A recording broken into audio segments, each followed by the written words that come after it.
चलिए दोस्तों, उज्जवल परिवार फिर हाजिर हुए आप लोगों के बीच में अपनी क्लास लेकर के।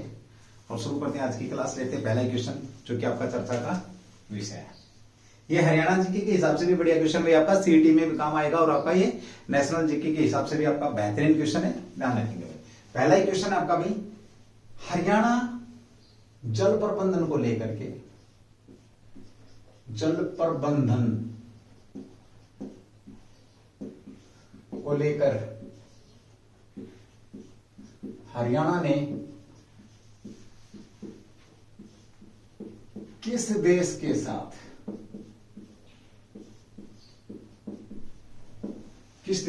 है समझौता किया। बहुत बेहतरीन क्वेश्चन है, शानदार क्वेश्चन है आप लोगों का। सीधा सा पूछेगा जल प्रबंधन को लेकर हरियाणा ने किस देश के साथ समझौता किया है। तो ध्यान रखना भाई, अभी आपका हाईलाइटेड क्वेश्चन है। सबसे पहले बात करूं इसकी में, तो इजराइल के साथ भाई, इजराइल के साथ भाई के साथ देखिए, इस समझौते से होना क्या है, तो जो जल का प्रबंध किया जा रहा है, यानी कि जल को किस प्रकार से स्टोर करना, किस प्रकार से इसको खेती में यूज करना है, किस प्रकार से इसको हमने बरकरार रखना, जो लेवल है जल का, जो लेवल है किस प्रकार से, वो सारी की सारी जो टेक्नोलॉजी है साझा करेगा। अब इजराइल इस समझौते के तहत क्या होगा भाई, इस समझौते में होगा क्या भाई, समझौते में इजराइल अपनी टेक्नोलॉजी, अपनी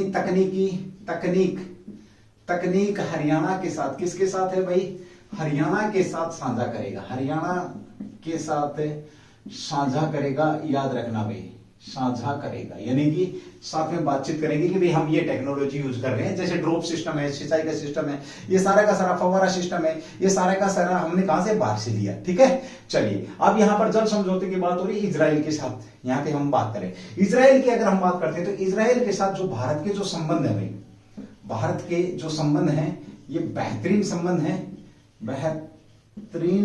है। याद रखना भाई, आपका क्या है, अच्छे संबंध है, क्योंकि हमने इसको क्या किया, इजराइल आपका क्या है, यहूदियों का, केवल अगर मैं बात करूं जो सबसे ज्यादा, तो यहूदियों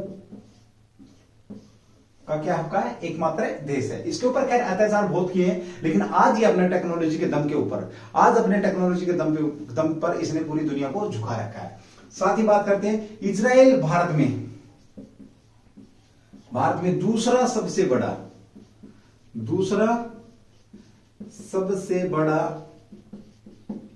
सबसे बड़ा हथियारों का क्या भी आपका, अब दूसरा सबसे बड़ा हथियारों की आपूर्तिकर्ता,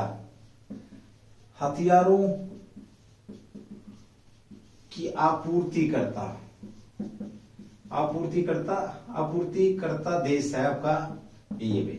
दूसरा सबसे बड़ा आपूर्तिकर्ता यानी कि, तो फिर पहला कौन सा भी आपका, तो पहले की अगर हम बात करते हैं तो पहला आपका क्या है, रूस है भाई।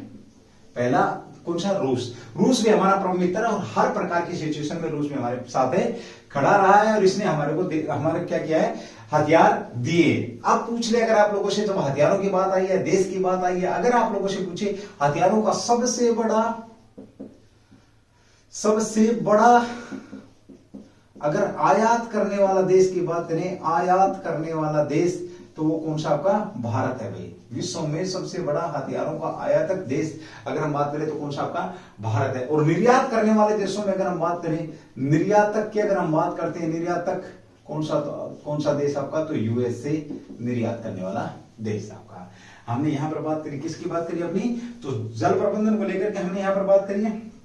और भारत और इजराइल के 30 साल से पूर्ण संबंध माने जाते हैं। 30 साल पूर्व से हम यहां पर कह सकते हैं, 30 साल से हम यहां पर इजराइल को हम अपना अच्छा मित्र समझते हैं। सबसे पहले एक बात और नोट करेंगे, इजराइल को हमने 1950 में क्या किया था, इजराइल को हमने भी 1950 में आधिकारिक रूप से मान्यता दी थी। आधिकारिक रूप से मान्यता देश, अब ये देश है, आधिकारिक रूप से मान्यता प्रदान करी थी भारत ने इजराइल को। कब, भारत ने इजराइल को 1950 में। हालांकि आपका दोनों देशों ने, अगर मैं मान्यता की बात करूं, 29 जनवरी 1992 में संबंध बनाए हैं।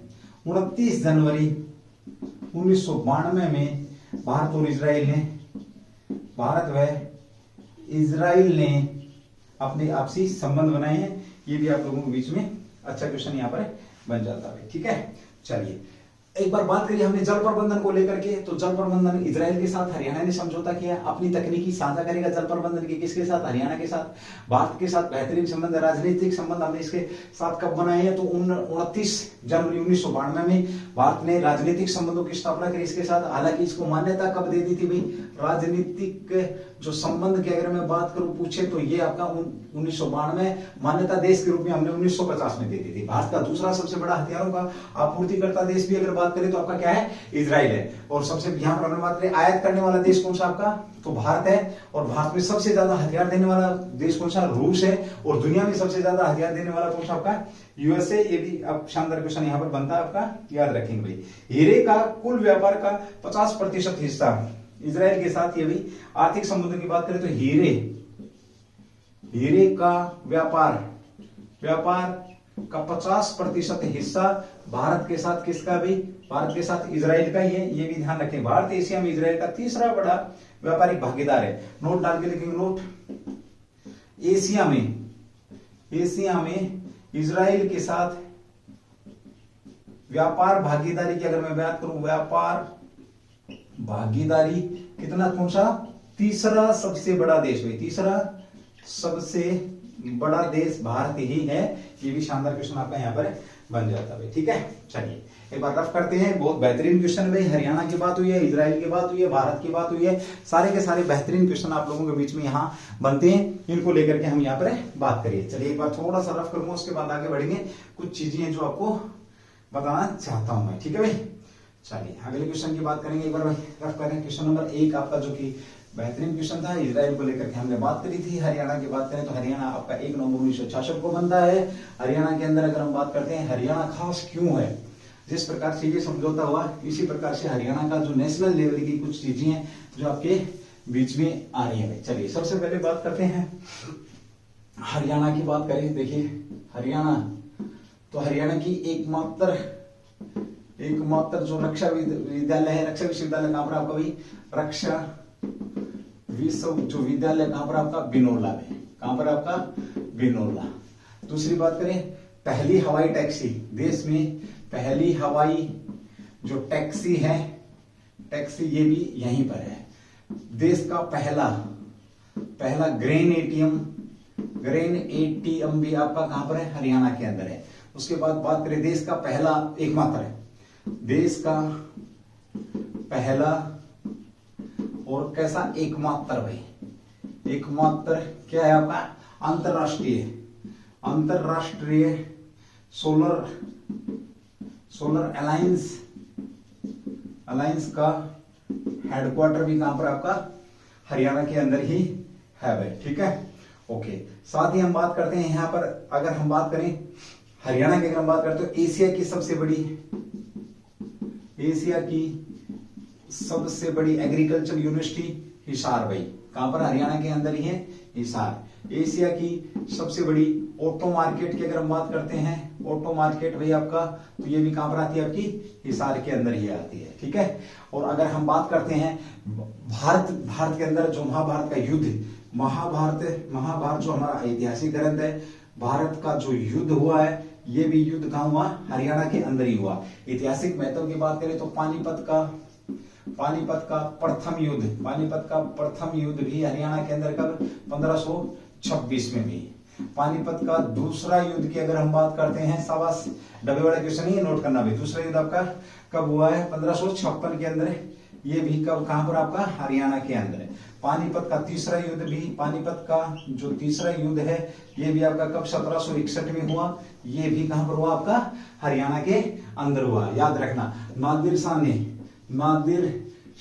1739 के अंदर जो आक्रमण किया था, आक्रमण भी कहां से, किस साइड से किया था आक्रमण, तो ये भी हरियाणा की तरफ से इसने किया था। ठीक है, चलिए बहुत शानदार से क्वेश्चन है आपके। ये भी अगर हम आप लोगों से पूछे, हाँ, महाभारत काल के दौरान जो 5 गांव मांगे गए थे, ये 5 गांवों में से 4 गांव कह सकते हो आप, उस समय 5 गांव हरियाणा के अंदर ही थे। आपका क्या था, इंद्रप्रस्थ था भाई, इंद्रप्रस्थ जो दिल्ली है कभी हरियाणा का हिस्सा रहती थी। ठीक है, पानप्रस्थ की बात करते हैं, ये भी आपका। फिर सोनप्रस्थ भाई, सोनप्रस्थ ये भी आपका फिर बागपत भाई, आपका बागपत पथ भी आपका क्या है यहीं पर है। और फिर साथ में आपका तिलपत, तिलपत भी आपका जो फरीदाबाद, फरीदाबाद से बात आती है विस्थापितों के लिए, विस्थापितों के लिए, विस्थापितों के लिए स्थापित किया गया, स्थापित किया गया जो शहर है ये भी आपका क्या है फरीदाबाद है। बेटी बचाओ बेटी पढ़ाओ अभियान का शुभ आरंभ भी कहां से किया था, आरंभ किसका भाई, बेटी बचाओ बेटी पढ़ाओ अभियान का आरंभ भी कहां से आपका पानीपत से आरंभ हुआ था। ठीक है, बहुत बेहतरीन क्वेश्चन था, बहुत शानदार क्वेश्चन था। प्रति व्यक्ति आय की भी अगर मैं बात करूंगा तो हरियाणा जो टॉप के जो राज्य हैं उनके अंदर यहाँ पर आपका ये बनता है। ठीक है, चलिए अगले क्वेश्चन की बात करते हैं। शानदार क्वेश्चन था आपका क्वेश्चन नंबर 2 जो आपका चर्चा में जिसके ऊपर हमें बात करेंगे भाई। ठीक है, चलिए भाई शाबाश भाई शाबाश, बड़े अच्छे लोग हैं। क्लास को एक बार प्रेम से बोल के और जय हिंद बोल के फर्स्ट क्लास को शेयर कर दो भाई एक बार तसल्ली से, ताकि मेरे को भी तसल्ली हो जाए भाई। ठीक है, चौराहों पर संगीत क्वेश्चन नंबर 2 आपका जो चर्चा में अभी आपका चौराहों पर संगीत चर्चा में है यह क्या है मोस्ट इंपोर्टेंट क्वेश्चन है भाई, ये बता दिया मैंने तुम्हारे को। ठीक है, चौराहों पर संगीत आपका शानदार क्वेश्चन है भाई आपका, चौराहों पर संगीत याद रखना दोस्तों, ये पूछ लेगा है क्या भाई आपका ये, तो ये है भाई आपका। अगर इससे पहले मैं बात करूं आपका विश्व संगीत दिवस कब मनाया जाता है, संगीत दिवस कब मनाया जाता है, शानदार क्वेश्चन आपका। तो ये मनाया गया आपका भाई 21 जून को। कब मनाया गया आपका 21 जून को विश्व संगीत मनाया गया है, संगीत दिवस मनाया गया आपका 21 जून को। और इस बार की 2022 विश्व संगीत दिवस की जो थीम रही है, ये थीम क्या रही है, चौराहों पर संगीत क्या रही है, थीम रही है। चौराहों पर संगीत क्या रही है, थीम रही है, याद रखना आप। ठीक है, तो विश्व संगीत दिवस आपका अभी मनाया गया। चलिए अगली बात करते हैं 21 जून को एक और दिवस मनाया गया आपका, एक और दिवस कौन सा मनाया गया 21 जून को, तो ये मनाया गया आपका योग दिवस भी आपका, अंतरराष्ट्रीय योग दिवस की बात हो रही है। अंतरराष्ट्रीय योग दिवस कैसा दिवस भी आपका, अंतरराष्ट्रीय योग दिवस। कल भी मैंने बात करी थी, थोड़ी सी बात करूंगा, 8वें नंबर का था, 8वां संस्करण था, नंबर 1 बात। दूसरी बात, भारत में कहां पर मनाया गया, दूसरा क्वेश्चन है, तो मैसूर के अंदर इसको मनाया गया। घोषणा की बात करते हैं तो 2014 में। पहला कब मनाया गया था, तो पहला मनाया गया था आपका 2015 के अंदर इसे मनाया गया था। शानदार क्वेश्चन आप लोगों का यहां से बन जाएगा। ठीक है, ओके, इसी के साथ बात करते हैं पहली बार इसका होगा, पहली बार कब मनाएगा 2015 में, 8वां संस्करण था भारत के अंदर, कहा मैसूर के अंदर। इसकी थीम क्या थी, योगा फॉर ह्यूमैनिटी। इसकी थीम क्या थी, योगा फॉर ह्यूमैनिटी, यानी कि योग मानवता के लिए क्या आपका योग कह सकते हो आप। ठीक है, चलिए अब बात करते हैं विश्व संगीत दिवस की। तो पहली बार कब मनाया गया भाई, पहली बार आपका 1981 में। ठीक है, कहां पर मनाया गया, फ्रांस के अंदर भाई आपका, फ्रांस के पेरिस में, पेरिस का राजधानी है। ठीक है, फ्रांस में 1981 में पहली बार मनाया गया आपका। यहां से आपकी थोट निकली है, ये भी शानदार क्वेश्चन आप लोगों का यहां से बन जाएगा। ठीक है, चलिए अगली बात करते हैं फ्रांस के सहयोग से। थोड़ी देर पहले जो इससे पहले जो क्वेश्चन था, शाबाश भाई शाबाश, आप लोग क्लास को शेयर करिए ज्यादा से ज्यादा, बहुत बेहतरीन क्लास आप लोगों के बीच में कंटेंट डेली पर डे के हिसाब से कुछ ना कुछ नया आप लोगों को यहाँ पर मिल रहा है। फ्रांस के सहयोग से ही हमने क्या किया था, फ्रांस के सहयोग से ही हमने फ्रांस के जो राष्ट्रपति हैं, कि राष्ट्रपति कौन है देख के बताना भाई मुझे, फ्रांस के जो राष्ट्रपति हैं इन्हीं के सहयोग से हमने क्या किया था, जो गुरुग्राम के अंदर, कहां पर भाई, गुरुग्राम के अंदर जो देश का एकमात्र सोलर अलायंस, अंतरराष्ट्रीय सोलर जो अलायंस का हेडक्वार्टर की जो स्थापना है वो फ्रांस के सहयोग से ही हमने करी थी। शानदार बेहतरीन क्वेश्चन है, याद रखना भाई। ठीक है, चलिए अगली बात करते हैं फ्रांस की। तो ली कॉर्बुजियर का नाम सुना होगा आपने, ली कॉर्बुजियर है ना, वो भी कहां से थे आपके, फ्रांस से थे। क्या क्या किया था उन्होंने, चलो ठीक है कोई बात नहीं, उस पर बात नहीं करेंगे हम। तो ये था आपका क्या, चौराहों पर संगीत चर्चा में। और हाँ, थोड़ी सी बात करेंगे एक बार, देखिए जो संगीत की अगर मैं बात करता हूं तो ये जो 2022 जो वर्ष है आपका, संगीत के लिए क्या नहीं है, ठीक नहीं है। संगीत के लिए याद रखना कैसे ठीक नहीं है, नंबर 1 लता जी गई भाई, कौन गई? लता मंगेशकर गई, लता मंगेशकर का देहांत हुआ। नंबर 2 फिर कौन हुआ आपका? बप्पी लहरी, बप्पी जो लहरी हैं इनका देहांत हुआ। उसके बाद किसका देहांत हुआ? जो आपके कहाँ के, श्रीनगर के जो आपके संतूर वादक थे, संतूर वादक का नाम मुझे जल्दी से बताएंगे, संतूर वादक का देहांत हुआ था, ये भी याद रखेंगे। उसके बाद कौन है भाई आपका? मूसेवाला, जो अभी हाईलाइटेड मुद्दा है, जिनकी हत्या कर दी गई है, तो ये भी आपके क्या थे? संगीतज्ञ थे। ठीक है, तो संगीत की 4 बड़ी महान हस्तियां हमारे बीच से विदा हो चुकी हैं, जबकि छठा महीना चल रहा है। ठीक है, चलिए बात करते हैं किसी की। इसी 21 तारीख को एक और दिवस बनाएगा, उसको हम दूसरे क्वेश्चन के फॉर्मेट के हिसाब से लेंगे। चलिए यहाँ पर बात हुई किसकी? आपकी विश्व संगीत दिवस की, और ये भी आप लोगों ने याद रखना, भारत की लता जी के नाम पर एकमात्र जो आपकी संग्रहालय की बात करें तो इंदौर के अंदर है।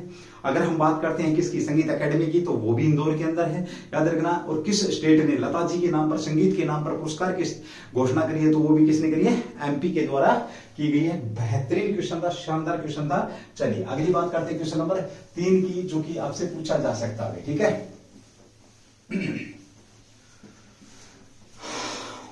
अच्छा क्वेश्चन था भाई ये भी आप लोगों का। चलिए अगले क्वेश्चन की बात करते हैं, जो कि आपका चर्चा में बना हुआ, जिसके ऊपर जो कि आपका अच्छा क्वेश्चन बन सकता है आपका।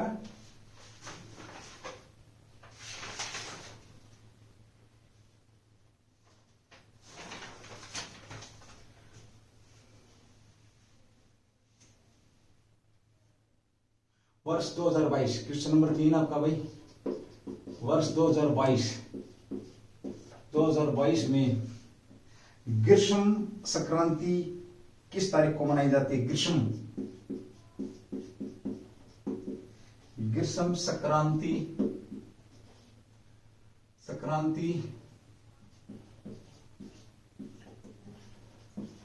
कब मनाई जाती है?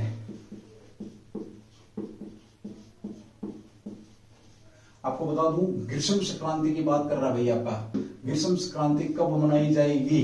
ये भी शानदार क्वेश्चन है, या कब मनाई गई, ये भी क्वेश्चन आप लोगों से पूछ लेगा। किसकी बात हो रही है भाई आपकी? ये ग्रीष्म संक्रांति की बात हो रही है, ग्रीष्म संक्रांति। ठीक है, चलो ग्रीष्म संक्रांति की बात करते। देखिए वर्ष 2022 की ग्रीष्म संक्रांति, सबसे पहले तो बात करते हैं ग्रीष्म संक्रांति जो आपकी है ये कब मनाई गई है? तो ये आपकी योग दिवस वाले दिन कब मनाई गई? 21 जून को। अब दिमाग में बात आती है, सर ये कौन सी संक्रांति आ गई, ये कौन सा क्वेश्चन आप उठा करके लेके आ गए? ये बहुत तगड़ा क्वेश्चन है, याद रखना भाई। ठीक है, ये कहां पर मनाई जाती है? तो ये याद रखें, उत्तरी गोलार्ध में। कहां पर भाई आपका? ये उत्तरी जो गोलार्ध है, उत्तरी गोलार्ध और दक्षिणी गोलार्ध आप लोगों ने सुनेंगे। उत्तरी गोलार्ध में गर्मी की शुरुआत आधिकारिक रूप से, उत्तरी गोलार्ध में गर्मियों की जो शुरुआत है, गर्मियों की शुरुआत आधिकारिक रूप से 21 तारीख को की जाती है। आधिकारिक रूप से 21 जून को करी जाती है, 21 जून को करी जाती है। इसीलिए इसको क्या बोला जाता है? आपका ग्रीष्म संक्रांति। देखिए कहां पर की जाती है? तो उत्तरी गोलार्ध में। अब इसी बात को आप इस तरीके से देख सकते हैं कि शीतकालीन संक्रांति भी मनाते हैं। शीतकालीन जो संक्रांति है ये कहां पर मनाते हैं और कब मनाते हैं? जब ग्रीष्मकालीन संक्रांति की बात हो रही है तो शीतकालीन संक्रांति भी आपकी 21 जून को मनाई जाती है। यानी कि गर्मी का पहला दिन कहां पर होता है? आपका उत्तरी गोलार्ध में। और बड़ा दिन भाई, लंबा दिन की भी अगर हम बात करते हैं, लंबा दिन भी आपका 21 जून को ही माना जाता है। 21 जून को ही लंबा दिन माना जाता है। यहीं पर शीतकालीन संक्रांति की बात करी मैंने, तो ये आपका है दक्षिण गोलार्ध में भाई। दक्षिण गोलार्ध के अंदर क्या है? दक्षिण गोलार्ध में आपका कह सकते हो आपका शीतकाल, जो सर्दी का पहला दिन, आधिकारिक रूप से सर्दी का पहला दिन यहाँ पर ये मनाया जाता है। कब मनाया जाता? कहां पर मनाया जाता है? आपका दक्षिण गोलार्ध में।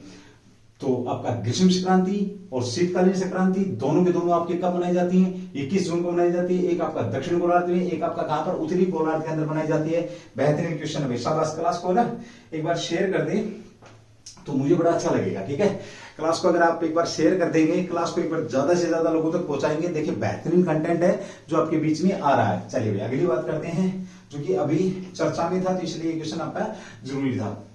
एक क्वेश्चन आप लोगों से पूछ के जाऊंगा, आर्यों के निवास स्थान को लेकर के कुछ, एक बार हिस्ट्री का क्वेश्चन भी, आर्यों के निवास स्थान को लेकर के अलग अलग इतिहासकारों के अलग अलग मत थे, ठीक है। तो किस भारतीय इतिहासकार ने आर्यों को गोलार्ध, कौन से गोलार्ध, उत्तरी गोलार्ध या दक्षिणी गोलार्ध, पहला तो क्वेश्चन यही है। और दूसरा क्वेश्चन ये है, किस इतिहासकार ने उन्हें गोलार्ध का स्थायी निवासी माना था। क्वेश्चन जल्दी से मेरे को बताएंगे, और ये एसएससी के अंदर पूछा गया क्वेश्चन था। आर्यों को किस गोलार्ध का निवासी बताया गया था। निवासी, क्योंकि बड़ा मत होता ना, बड़ा मतभेद होता है कि यार ये भारत के थे, यार ये भारत से बाहर के आए, कहां से आए, क्या था। कोई बोलता है ईरान इराक से आए, कोई बोलता है मध्य एशिया से आए। जब से सबसे ज्यादा अगर हम बात करते तो किसको मान लेते, मध्य एशिया की बात कर लेते, ठीक है। तो यहां पर ये बोला गया था कि 6 महीने दिन और 6 महीने रात के आधार पर, तो वहां उसने एक गोलार्ध का नाम लिया था। आंसर नहीं दूंगा मैं, कभी चक्कर में होगी सर दे देंगे। तो उसमें जो मान लिया, फॉर एग्जांपल उसने बोला कि उत्तरी गोलार्ध से आर्यों का संबंध है, तो किसी ने बोला भाई क्यों, बोला कि ठीक है 6 महीने का, लंबे दिनों की वहां पे बात होती है आर्यों की, कि बड़े लंबे दिन होते थे, 6 महीने के दिन 6 महीने की रात। तो फिर किसी ने बोला तो दक्षिण गोलार्ध में भी तो 6 महीने के दिन 6 महीने की रात होती थी, वहां के क्यों नहीं बताया आपने, ठीक है। इस बात को खंडन कर दिया गया था। तो वो व्यक्ति थे कौन, भारतीय इतिहासकार का नाम चाहिए मुझे। बहुत शानदार क्वेश्चन आपका यहाँ पर ये बनता। चलिए अगले क्वेश्चन की बात करते हैं, चूंकि आपका चर्चा में हो ना हो लेकिन आपके एग्जाम में जरूर आ जाएगा। क्वेश्चन नंबर 4, क्वेश्चन नंबर 3 बढ़िया क्वेश्चन था भाई आपका ये। अगली बात करते हैं क्वेश्चन नंबर 4 की, जो कि आपका चर्चा के अंदर है भाई, ठीक है।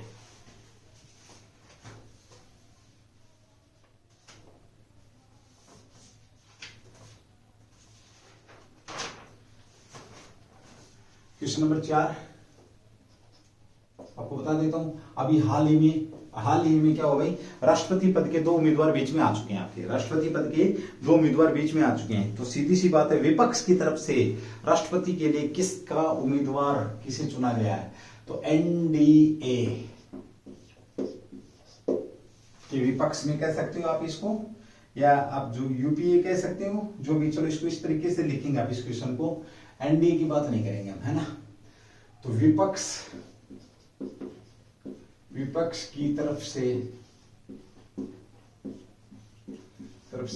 किस व्यक्ति को राष्ट्रपति के उम्मीदवार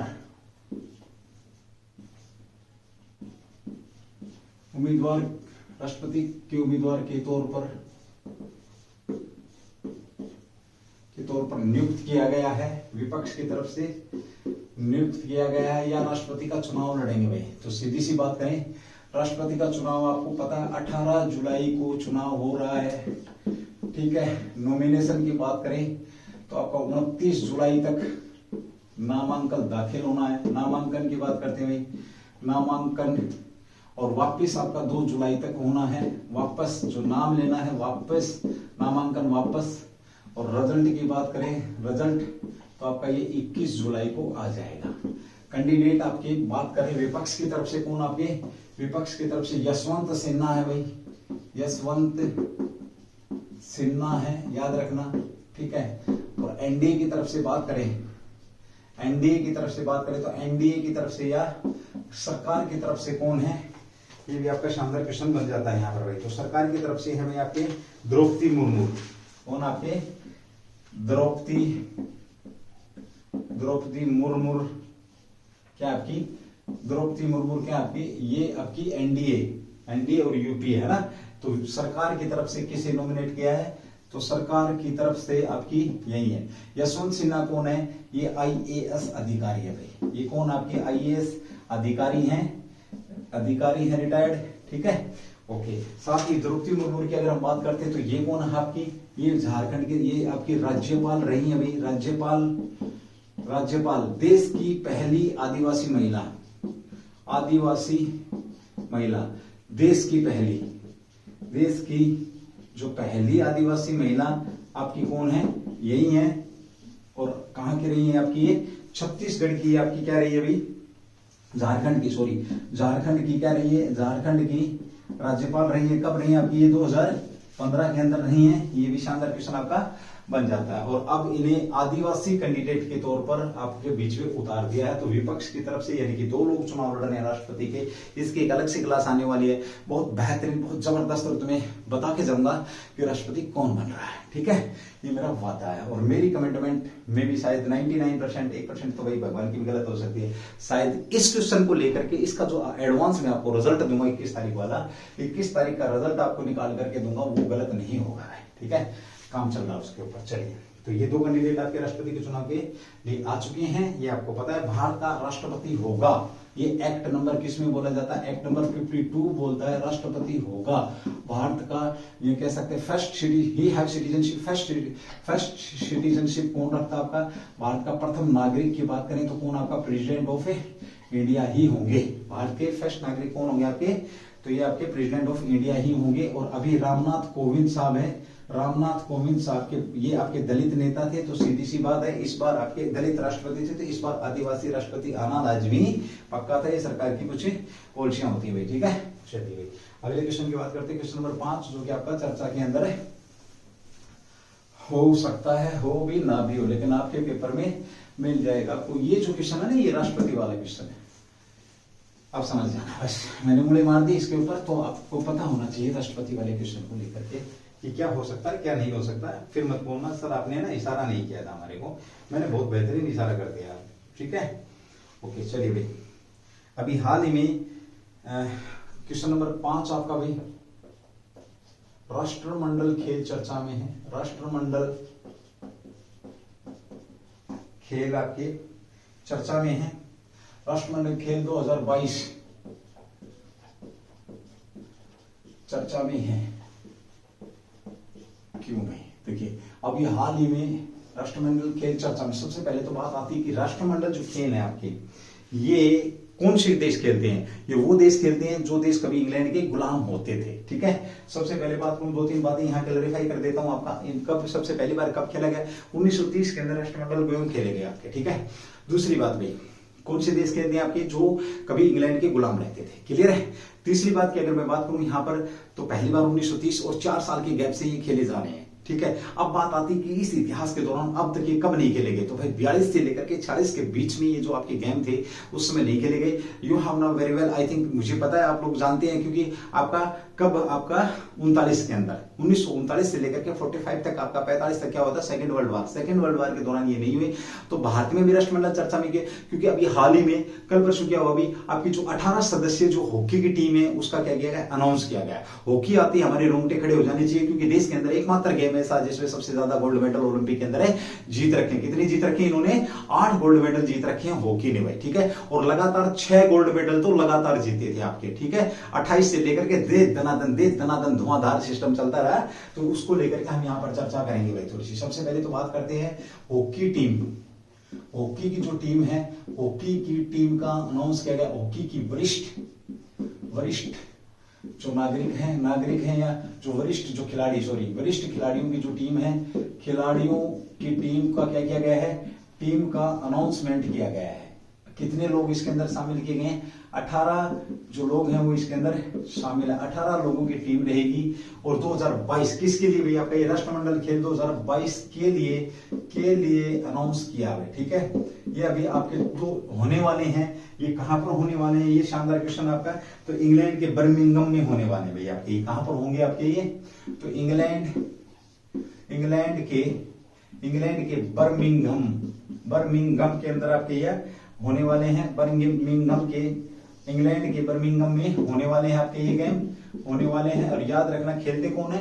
ये वही देश खेलते हैं जो देश, नोट डाल के लिखना, जो देश कभी इंग्लैंड के गुलाम रहे थे, वही देश आपका क्या करते हैं, खेलते हैं इन खेलों को। ठीक है, चर्चा में क्यों मैंने आपको बता दिया। तो अब बात आती है कि पहली बार राष्ट्रमंडल खेल पहली बार कब खेले गए? पहली बार कब खेले गए, ये याद रखना, खेले गए भाई।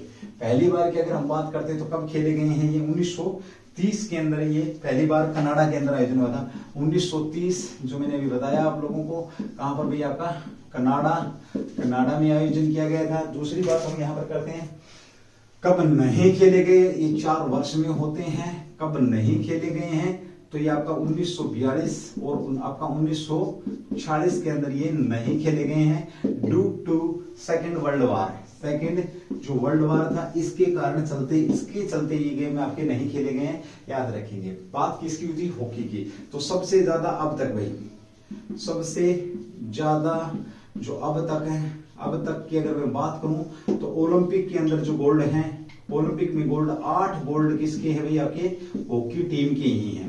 पहला गोल्ड कब की बात करें, 1928 के अंदर इन्होंने 1928 में जब आपके कितने 29 गोल्ड दागे थे। कैप्टन कौन थे आपके, तो ध्यानचंद जो साहब थे, ये कैप्टन साहब थे, इन्होंने गोल्ड दागे थे। और इनके गोल्ड दागने के बाद बिना किसी गोल्ड को खाए और वहां से इन्होंने सफर किया था और 56 तक लगातार 8 गेम लगातार जीते हैं। ये है हमारी हॉकी टीम।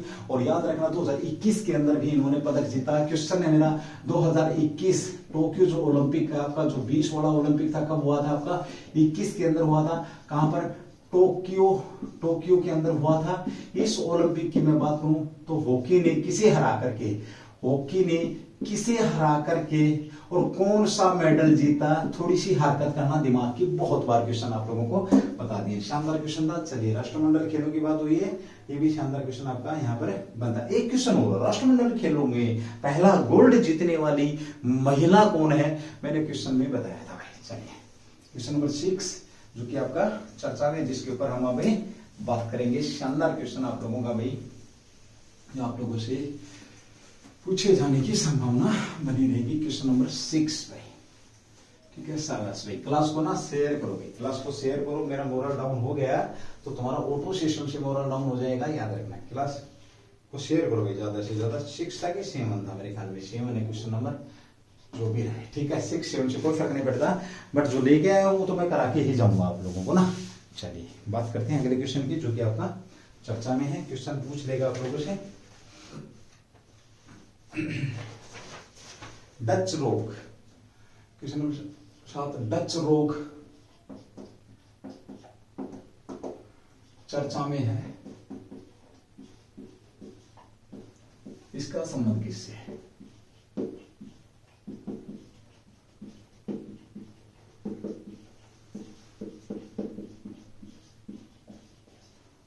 डच रोग की बात करें चर्चा में तो इसके संबंध की बात करें भाई, डच रोग चर्चा में आपका इसका संबंध किससे, बहुत तगड़ा क्वेश्चन है। सबसे पहले तो बात करें, ये कोई बीमारी नहीं है भाई, ठीक है। डच रोग बीमारी नहीं है, ये प्राकृतिक संसाधनों की खोज के कारण, क्या भाई आपका यह नोट करेंगे भाई, यह प्राकृतिक संसाधनों की खोज के कारण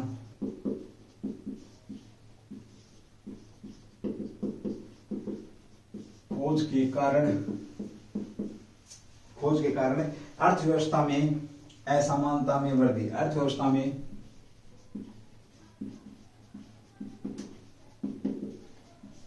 असमानता में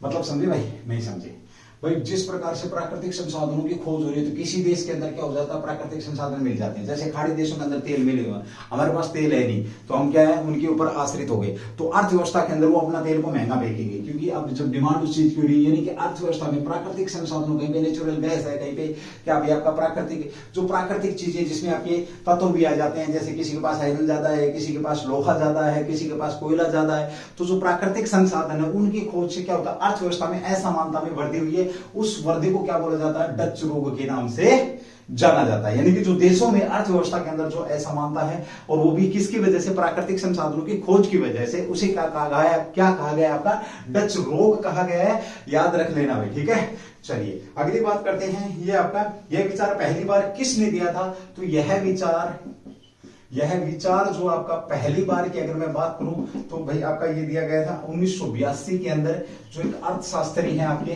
क्या है, अर्थशास्त्री हैं। कौन है अर्थशास्त्री जिन्होंने ये विचार दिया था, उनकी बात करें तो पीटर जो आपके नेरी हैं,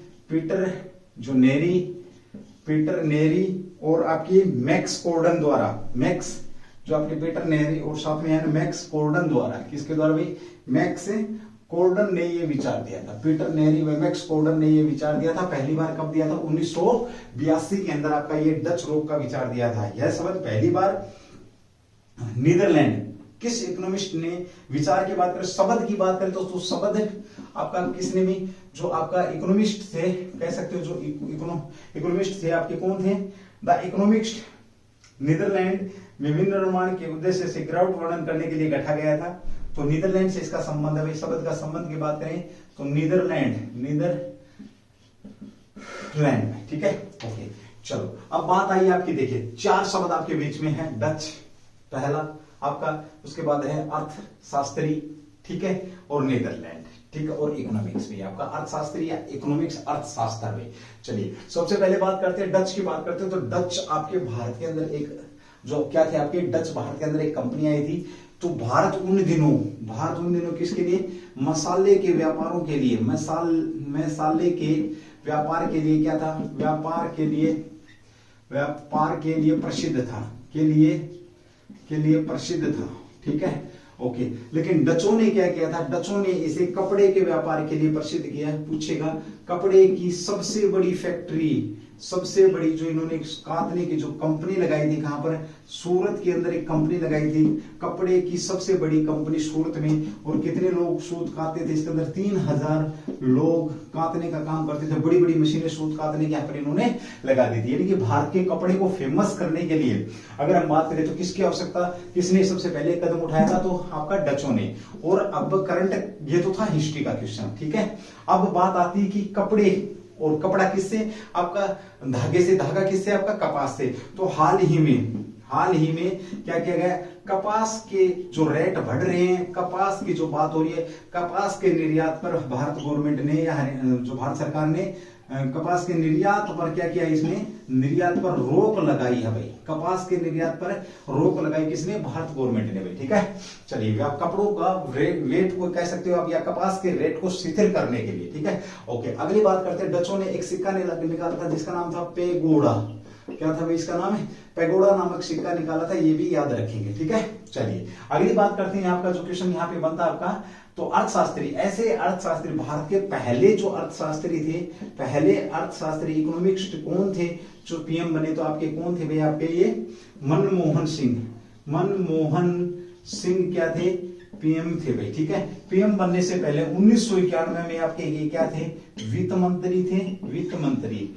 और ये भारत के ऐसे पहले पीएम थे जो आपके आरबीआई के गवर्नर भी रहे हैं, ठीक है। इन्होंने यहाँ पर एलपीजी को अपनाया था। एलपीजी किसका विघटन हुआ था उस समय? याद रखना 1991 में समाजवाद का विघटन होने के बाद इन्होंने ये अपनाया था एलपीजी। लिबरलाइजेशन, प्राइवेटाइजेशन, ग्लोबलाइजेशन, और उसके तहत हमने क्या किया था? खुले और मुक्त व्यापार की नीति को यहाँ पर क्या दिया था? प्रोत्साहन दिया था। और जिससे भारत की अर्थव्यवस्था उस समय रिकॉर्डेबल भारत की अर्थव्यवस्था में उछाल देखा गया था। विश्व में प्रोग्रेस के अंदर ये दूसरे नंबर पर आपकी पहुंच गई थी। शानदार क्वेश्चन है। चलिए अगले क्वेश्चन की बात करते हैं जो कि आपके बीच में है। चलिए क्वेश्चन नंबर 8 या जो भी रहे, मैं क्वेश्चन नंबर डालने छोड़ देता हूं क्योंकि रोज भूल जाता हूं मैं कि कौन सा क्वेश्चन है ना। चलो जो भी रहे आपके बीच में रहेंगे, जितने भी क्वेश्चन रहेंगे आपके बीच में रहने वाले। चलिए अगले क्वेश्चन की बात करेंगे। ये थी आपकी चर्चा थोड़ी सी, और चर्चा को लेकर के आगे बढ़ते हैं हम, ठीक है। लेकिन आप क्लास को लेकर आगे बहुत कम कोशिश करते हैं कि क्लास को आगे बढ़ाया जाए, ठीक है। कोई बात नहीं भाई, आप अच्छे लोग हैं, मर्जी आप लोगों की। चलिए क्वेश्चन भैया आपका, हाल ही में दास प्रथा के अंत करने की खुशी में, दास प्रथा का अंत करने की खुशी में, अंत करने की खुशी में त्योहार या फेस्टिवल लिख लो भाई इसका, आपका फेस्टिवल कहां मनाया गया जो चर्चा में था भाई, जो चर्चा में रहा है। चलिए दास प्रथा का अंत करने की खुशी में, चलो सीधी सी बात है, यहाँ फेस्टिवल का रीजन दे दिया। जिस प्रकार से हम रामायण महाभारत मनाते हैं, जिस प्रकार से हम होली मनाते हैं, जिस प्रकार से आप रामायण महाभारत होली दीपावली मनाते हैं, रक्षाबंधन मनाते हैं, तो हर त्योहार के पीछे क्या भैया आपका एक लॉजिक है कि इस दिन ये हुआ था इसलिए हम ये त्योहार मना रहे हैं। तो यहाँ पर दास प्रथा के अंत को लेकर के एक त्योहार मनाया गया। सबसे पहले कहाँ मनाया गया है, तो ये बात बोलते कहां पर भैया आपका यूएसए के अंदर मनाया गया है। कहां मनाया गया है, यूएसए के अंदर मनाया गया। अब आपको याद होगा, अब आपको क्या होगा, याद होना चाहिए कि यूएसए के अंदर मनाया गया है। यूएसए जो था आपका ये दास था, किसका दास था, तो इंग्लैंड का भाई, याद रखना भाई, इंग्लैंड का क्या था, ये गुलाम था। अगर पूछे जिस प्रकार से भारत गुलाम था, इस प्रकार से इंग्लैंड का गुलाम आपका, इंग्लैंड का उपनिवेश था ये, उपनिवेश। आपसे सीधा सा पूछेगा अमेरिका किसका उपनिवेश था, तो इंग्लैंड का उपनिवेश रहा। जिस प्रकार से भारत उपनिवेश रहा, इसी प्रकार से आपका ये भी उपनिवेश रहा है, ठीक है। अब अमेरिका ने क्या किया, अमेरिका में एक व्यक्ति आया जिसका नाम था इब्राहिम लिंकन। इब्राहिम लिंकन, जिसे कौन नहीं जानता भाई, इब्राहिम लिंकन को कौन नहीं जानता। ये यूएसए के क्या थे, प्रेसिडेंट थे भाई, क्या थे, राष्ट्रपति थे, राष्ट्रपति थे। और ये वही व्यक्ति हैं जिन्होंने डेफिनेशन दी किसकी, डेमोक्रेटिक या लोकतंत्र की जो परिभाषा, लोकतंत्र की जो परिभाषा है वो इन्होंने ही दी थी। परिभाषा किसने दी थी, इन्होंने ही दी थी। The government of the people, by the people, for the people, that's लोकतंत्र। यानी कि जनता का, जनता के लिए, जनता के द्वारा जो चुनी गई सरकार है वो आपका क्या कहलाता है, लोकतंत्र कहलाता है। अब हुआ क्या था यूएसए के अंदर 1961 से 65 के बीच में क्या हुआ था भाई, एक गृह युद्ध हुआ था। गृह युद्ध कह सकते हैं, यानी कि गवर्नमेंट के खिलाफ युद्ध हुआ था। और इस युद्ध में किसने भी, जो आपका इब्राहिम लिंकन थे, इन्होंने दासता के खिलाफ क्या किया था, आंदोलन किया था। और इस वजह से ये बहुत से चुनाव हारे भी हैं आपके, लेकिन राष्ट्रपति बन गए। और इन्होंने वो कर दिखाया जो किसी ने नहीं किया। कहां पर, आपका इंग्लैंड के अंदर, नहीं सॉरी यूएसए के अंदर। कहने को तो बोल देते हैं कि विश्व का सबसे पुराना लोकतंत्र कौन सा आपका, तो यूएसए है। लेकिन याद रखना दोस्तों, यूएसए में भी बहुत से समय तक, लोकतंत्र लागू होने के बाद भी बहुत समय तक दासों को मत डालने का अधिकार नहीं था, ठीक है। वो सारी चीजें आपकी किसके द्वारा, यहां पर मैं बात करूं, वो सारी चीजें अमेंडमेंट करी हैं, दी गई हैं। तो वो सारी की सारी चीजें आपकी किसके द्वारा दी गई हैं, तो इब्राहिम लिंकन साहब के द्वारा यहाँ पर ये चीजें दी गई हैं, जो कि आपका शानदार क्वेश्चन बनता। अब ये जो त्योहार है, दासता से मुक्ति वाला जो त्योहार है, इसकी खुशी कब आपका, कब मनाया गया, 19 जून को। सर अभी तक नाम नहीं बताया इस त्योहार का, तो नाम है इसका भाई जून ट्रियर फेस्टिवल। इसको क्या बोलते हैं, जून ट्रियर फेस्टिवल। फेस्टिवल क्या इसका नाम है। और याद रखना इस दिन क्लोज हॉलीडे होता है अमेरिका में, क्या होता है, क्लोज हॉलीडे यहां पर होता है, याद रखना, ठीक है। अब थोड़ी बात किसकी आती है, अमेरिका की बात आती है। देखिए देश का चौधरी कैसे बनता है, ये देश में कैसे, ये चौधरी कब बना, जब इसने जापान पर सेकंड वर्ल्ड, ये बड़ा शाना बंदा है। ये क्या करता है, दो को लड़वा करके दोनों हाथ में लठ देता है, लठ लेके खुद देता है। यानी कि पहले दो का झगड़ा करवाएगा, झगड़ा करवाने के बाद दोनों बोलेगा तुम लठ से लड़ो, और वो लठ खरीदने के लिए कहा जाएंगे अमेरिका। इस चक्कर में ये हथियार बेच बेच करके सबसे बड़ा दुनिया का निर्यातक देश, अगर मैं हथियारों की बात करूं तो आपका यूएसए, और इसी वजह से चौधरी बन गया। और इसने कभी भी डायरेक्ट युद्ध में हिस्सा नहीं लिया, डायरेक्ट युद्ध में हिस्सा नहीं लिया। और पंगे लेने की इतनी आदत है, विश्व के अंदर कहीं भी कोई भी छोटी मोटी बात हो जाए तुरंत पहुंच जाएगा झगड़ा करवाने के लिए, और ज्यादा बढ़वाएगा। शकुनी का काम करता है, सीधी सी बात मैं कहूं, किसी को बुरी लगे अगर कोई राष्ट्रपति, मैं बात कर रहा हूं राष्ट्रपति नहीं सॉरी यूएसए की, तो ये मेरे थॉट है, मेरी अभिव्यक्ति की आजादी है, मेरा फंडामेंटल राइट्स है। तो मैं मेरी आजादी को व्यक्त कर रहा हूं, मेरे विचारों की आजादी को व्यक्त कर रहा हूं कि भाई मुझे लगता है कि ये कहीं ना कहीं खामखा की चौधराहट दिखाता है। कई बार इसने हमारे साथ भी दिखाई है, हम भूल जाते हैं। वो ये भारतीयों में सबसे बड़ी कमी है कि हम भूल जाते हैं, हमारे साथ जिसने बुरा किया उसके बारे में भूल जाते हैं। करते के साथ करो, पुण्य पाप से मत डरो। इसने हमारे को ना परमाणु पोखरण के ऊपर है ना क्या किया था, इसने हमारे ऊपर बंधन लगा रखा था कि तुम सिटी-बिटी पर साइन करवाई। इसने जबरदस्ती सिटी-बिटी पर साइन करवाई, जिसका संबंध किससे था, परमाणु से संबंधित था। और उसके बावजूद भी हमारे पास एक ऐसा नेता आया, दमदार नेता, जिसने बोला तुम कर दो रातों रात काम। और उसी के साथ हमारे को एक दमदार वैज्ञानिक मिला जिसका नाम क्या था, एपीजे अब्दुल कलाम। उनके नेतृत्व में परमाणु परीक्षण किया, देखता रहेगा। इसकी चौधराहट हम पर नहीं चली भाई कभी भी। इसने धमकी दी मैं तुम्हारे को गेहूं नहीं दूंगा बेटा, अब तू हमसे ले गेहूं, क्योंकि दुनिया में सबसे ज्यादा गेहूं अब दूसरे नंबर पे हम ही पैदा कर रहे हैं। तू छोड़, तेरे गेहूं को तेरे पास रख, ठीक है। चलिए अब बात करते हैं सबसे पहले तो दुनिया का दुनिया का। और हाँ, बड़ी खुशी की बात है, जिसको धमकी दे रहा है अभी उसी देश की बेटी, मूल रूप से जो भारत की कमला हैरिस, वहां की क्या कार्यवाहक राष्ट्रपति के तौर पे रह चुके, चाहे रहे हो 1 मिनट भाई, बात उससे कोई मतलब नहीं है, ठीक है। तो कमला हैरिस भारतीय मूल की उपराष्ट्रपति कहां पर है, वही है। दुनिया का सबसे पहला संविधान की बात करें, लिखित संविधान की अगर मैं बात करता हूं तो यूएसए का ही है। सबसे छोटा संविधान की बात करूं, सबसे छोटा भी आपका कहां का, यूएसए का ही है। और अभी हाल ही में व्हाइट हाउस के अंदर हमारे भारतीय मूल की एक महिला है, जिसे जो बाइडेन साहब, जो राष्ट्रपति वर्तमान में कौन राष्ट्रपति है, जो बाइडेन जो राष्ट्रपति हैं आपके, जो बाइडेन साहब जो हैं, इनकी राष्ट्रीय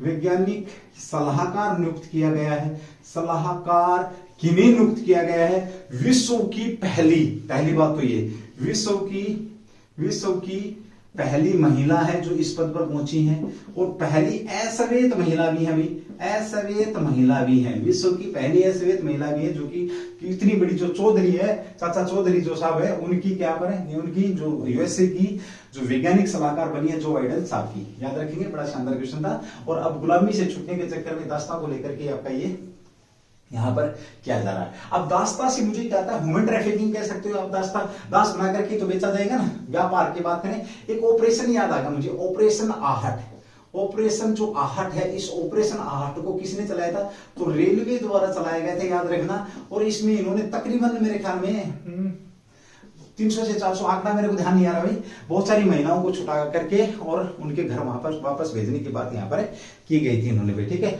और रेलवे आरपीएफ के द्वारा ये चलाया गया था, ये भी शानदार क्वेश्चन आपका बनता। तो दास प्रथा की अगर मैं बात करूं तो सबसे पहले भारत में मुगल शासक तो अकबर ने इसको क्या किया था, अकबर ने इसे बंद करने की बात करी थी। चलिए भाई, बात करते हैं अगले क्वेश्चन की, जो कि क्वेश्चन नंबर 9, जो कि आपका चर्चा के अंदर बना हुआ भाई। जिस प्रकार से मैं मेहनत कर रहा हूं उस प्रकार से आप लोग बस एक बार मेहनत करते रहिए भाई, ठीक है। और ये मेहनत का रिजल्ट है ना बहुत जल्द, कहीं ना कहीं किसी न किसी रूप में, मेरी बात याद रखना, ये डिलीट थोड़ी हुई है यूट्यूब से क्लासें, और क्लासें डिलीट नहीं हो रही यूट्यूब से। और जब पेपर आएगा ना, पेपर में मैं क्लास नंबर बताऊंगा कि क्लास नंबर 164 जैसे कि आज की है, ठीक है, इस तरीके से बताऊंगा। उस वहां जाओ, वहां आपको इस क्वेश्चन का जो पेपर के अंदर आया हुआ है, इस क्वेश्चन का जवाब मिल जाएगा, ठीक है। चलिए, लेकिन तुम फेमस के चक्कर में पड़े रहते हो, कोई बात नहीं भाई, फेमस रहो तुम भाई, बाकी देखी जाएगी, ठीक है। चलिए अगली बात करते हैं भाई, आपका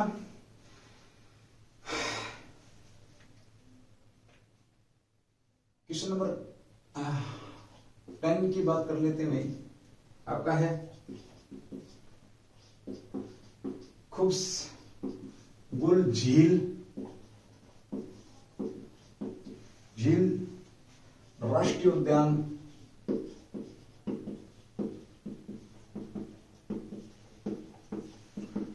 चर्चा में है। तो खुशबुल झील राष्ट्रीय उद्यान आपका चर्चा में है, तो ये चर्चा में क्यों आ गई एकदम से, है ना, यूनेस्को ने इसे अपनी लिस्ट के अंदर शामिल कर लिया भाई, इसलिए चर्चा में आ गई। चलो, इससे जुड़े जो पॉइंट है उनके ऊपर हम बात करेंगे। देखिए, सबसे पहले तो ये कहां की, मंगोलिया की भाई, मंगोलिया कहां स्थित आपकी, ये मंगोलिया के अंदर स्थित है। राष्ट्रीय उद्यान की अगर हम बात करें, यूनेस्को द्वारा बायोस्फीयर, किसने भाई आपका, यूनेस्को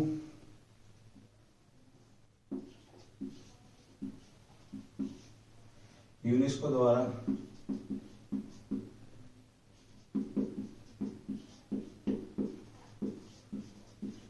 बायोस्फीयर रिजर्व में शामिल कर लिया गया है, ठीक है, ओके, जोड़ा गया है। ये फैसला भाई आपका कब लिया गया है, ये फैसले की अगर हम बात करें तो ये आपका इंटरनेशनल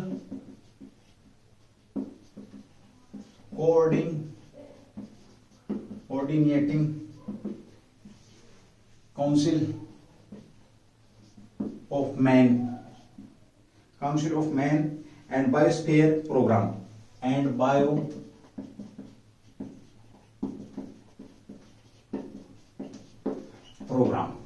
कौन सा सत्र था ये, 34वां सत्र के अंदर ये फैसला लिया गया। International coordinating council of man biosphere programme, इसके 34वें सत्र के दौरान ये आपका क्या 34वां सत्र था, इस सत्र में ये फैसला लिया गया था भाई, ठीक है। इसकी स्थापना की बात करें, बायोस्फीयर एक सरकारी विभाग, इसकी स्थापना छोड़ दो, ये खैर कराया हुआ क्वेश्चन है। अब थोड़ी सी बात करते हैं झील की, ये झील कहां पर, मंगोलिया के अंदर आपकी भी, और कौन सी रूसी सीमा के साथ भी लगती है, रूसी सीमा के साथ भी ये लगती है भाई। मंगोलिया का मीठे पानी का क्या है, अगर बात करें मीठे पानी का 70% मीठा पानी मंगोलिया का यहीं पर है। तो भारत की सबसे बड़ी मीठे पानी की झील कौन सी आपकी, डल झील है, याद रखना भाई। कौन सी आपकी, श्रीनगर कहां पर है आपकी। और इस झील की अगर हम बात करते हैं तो ये समुद्र तल से कितनी ऊंचाई पर भाई आपकी, इस झील की बात करें समुद्र तल से जो ऊंचाई है इसकी ये 1645 मीटर ऊंचाई है इसकी भाई, 135 किलोमीटर और 262 मीटर गहरी झील है भाई आपकी। 135 किलोमीटर लंबी और आपकी 262 मीटर गहरी झील है आपकी, ठीक है। 135 किलोमीटर लंबी, 262 किलोमीटर आपकी गहरी झील है मंगोलिया की। और इसे हाल ही में अभी यूनेस्को द्वारा बायोस्फीयर रिजर्व के अंदर किया गया है। 70% मीठा पानी इसका यहीं से है। चलिए अगले क्वेश्चन की बात करते हैं। Question number 11।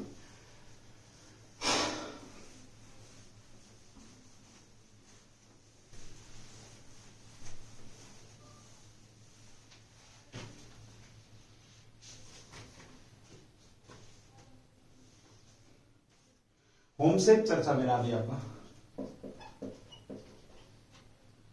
होमोसेप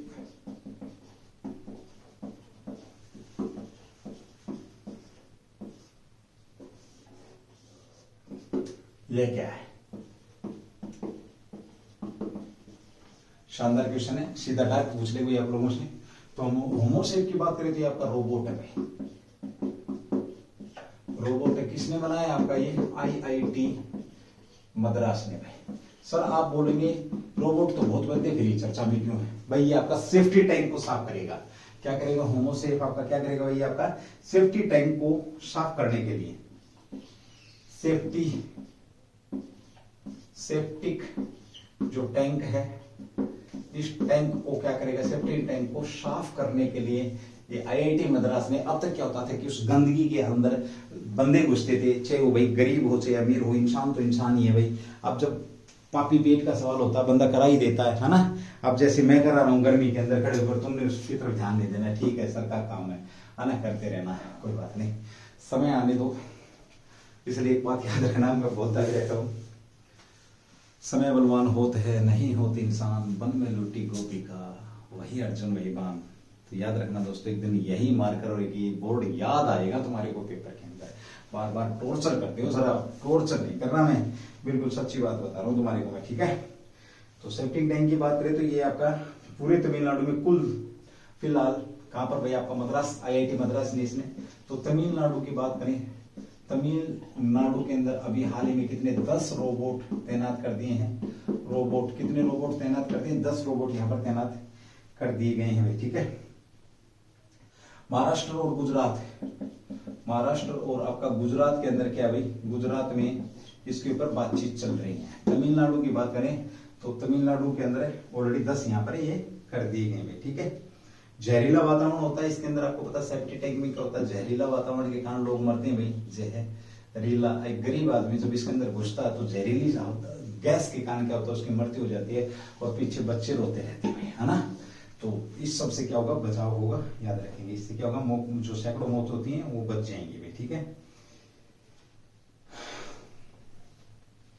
इसको सबसे पहले दिवंशु कुमार द्वारा, अगर हम बात करें होमोस्पेस की, इसे सबसे पहले किसके द्वारा भाई, दिवांशु जो कुमार है, दिवांशु कुमार द्वारा, किसके द्वारा, दिवांशु कुमार द्वारा अंतिम वर्ष के मास्टर प्रोजेक्ट के रूप में इसको प्रस्तुत किया गया है। प्रस्तुत सबसे पहले किसने किया है, तो दिवांशु कुमार ने इसको प्रस्तुत किया है, ये याद रखेंगे भाई, ठीक है। IIT मद्रास ने जरब चैलेंज में इसे मद्रास कार्बन जरब चैलेंज कब 2019 में आपका मद्रास कार्बन जरब चैलेंज 2019 में प्रदर्शित किया भाई। 2019 में से क्या किया है, प्रदर्शित किया है। ये भी शानदार क्वेश्चन आपका यहाँ पर बनता है। चलिए ठीक है दोस्तों, आज की जो क्लास आप लोगों के बीच में उज्जवल परिवार की तरफ से इतनी रहने वाली है, ठीक है। फिर लेकर के आएगी क्लास, बेहतरीन क्लास, शानदार क्लास आप लोगों के बीच में रहेगी। जिसे लेकर के हम बात करते रहेंगे आप लोगों के बीच में। जो रोज का जो करंट का विद स्टैटिक जो जितने भी आपके जो डब्बे वाले क्वेश्चन है, इंपॉर्टेंट क्वेश्चन बनते हैं, उनके साथ हम हाजिर रहते हैं। क्लास को स्किप मत किया करो, हर बार मैं बात बोलता हूँ, लेकिन चलो थैंक यू, जय हिंद, जय भारत, डू दी बेस्ट, करो जो करना हो।